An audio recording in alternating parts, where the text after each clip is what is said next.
Engkaulah alat kasih-Nya, memancarkan segenap cintanya, beri kami semangat untuk melayani.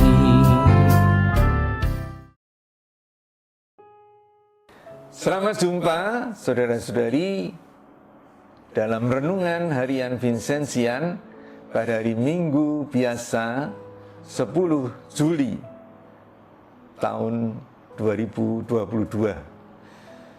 Saudara-saudari yang terkasih, saya kira kita semua sudah berkali-kali mendengar pesan sabda Tuhan pada hari ini, yaitu mengenai kisah orang Samaria yang baik hati. Namun sebelum itu, marilah kita melihat juga bacaan pertama dan kedua, ya,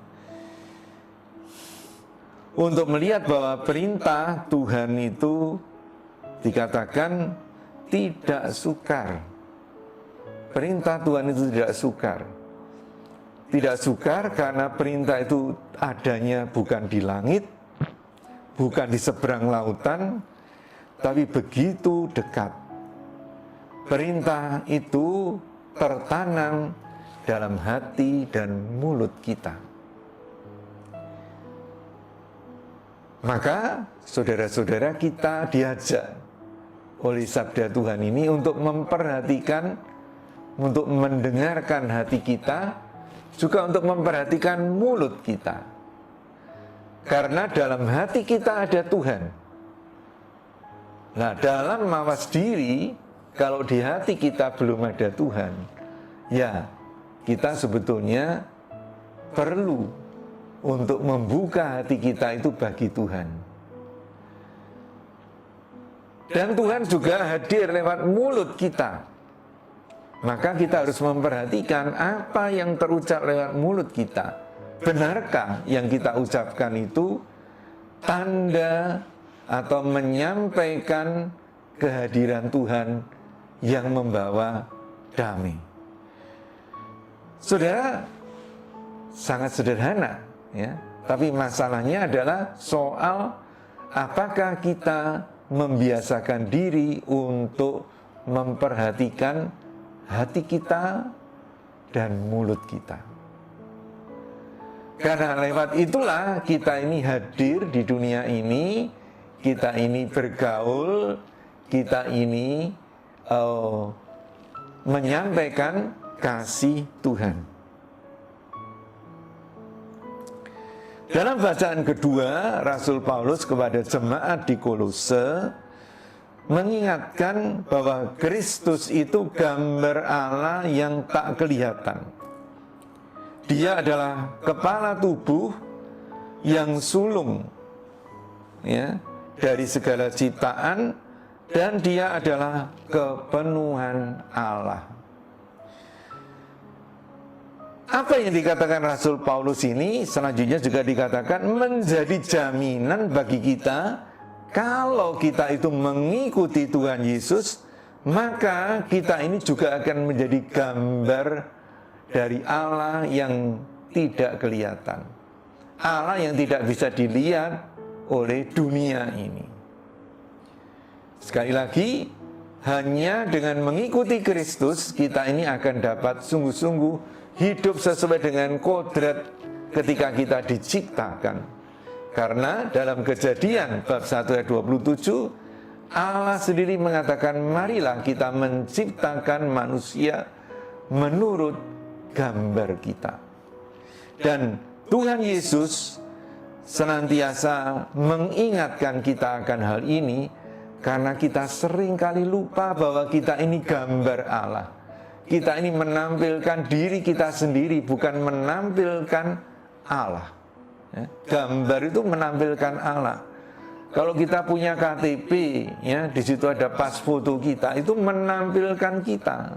Ya.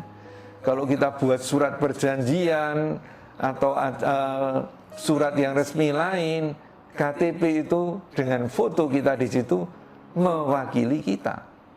Begitu juga dalam hidup kita sehari-hari, kita ini gambar Allah. kita itu mewakili Allah.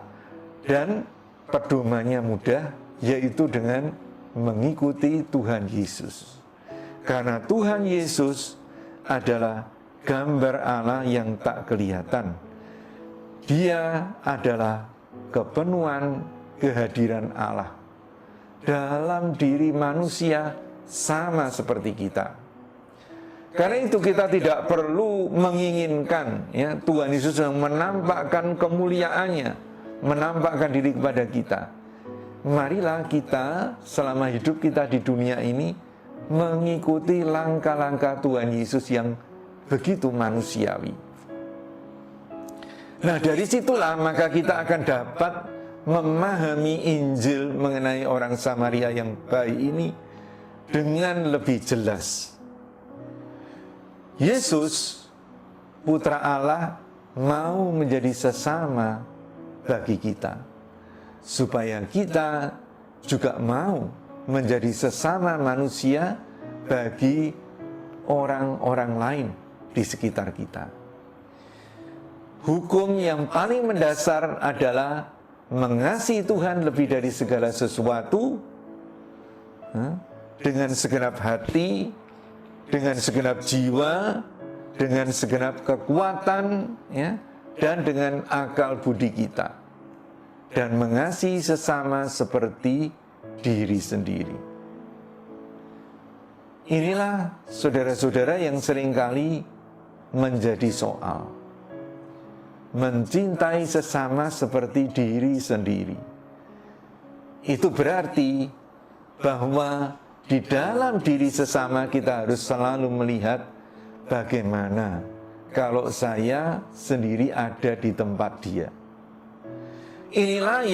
Perasaan inilah yang dialami oleh orang Samaria itu. Orang Samaria yang dianggap musuh, direndahkan oleh orang Yahudi, melihat ada orang Yahudi yang habis dirampok itu. Orang Samaria tidak melihat saya orang Samaria, dia orang Yahudi. Orang Samaria melihat dia sesamaku manusia. Bagaimana seandainya aku ada di tempatnya? Ya, kalau tidak ada orang yang perhatian, aku yang setengah mati itu akan mati. Maka aku akan turun tangan. Saudara-saudari yang terkasih, perintah Tuhan ini begitu sederhana, tetapi seringkali kita abaikan.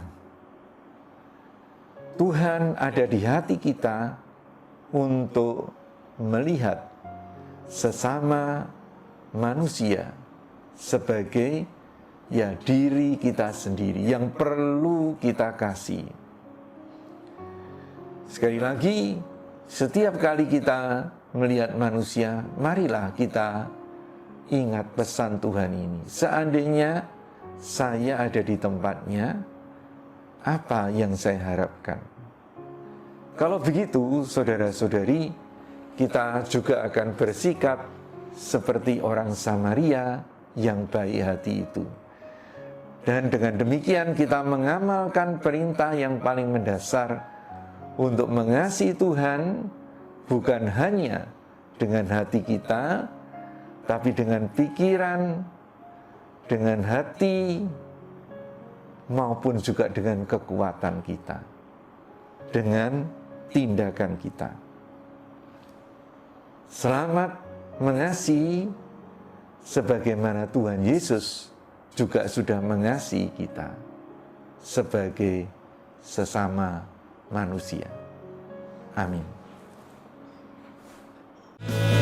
Aku diutus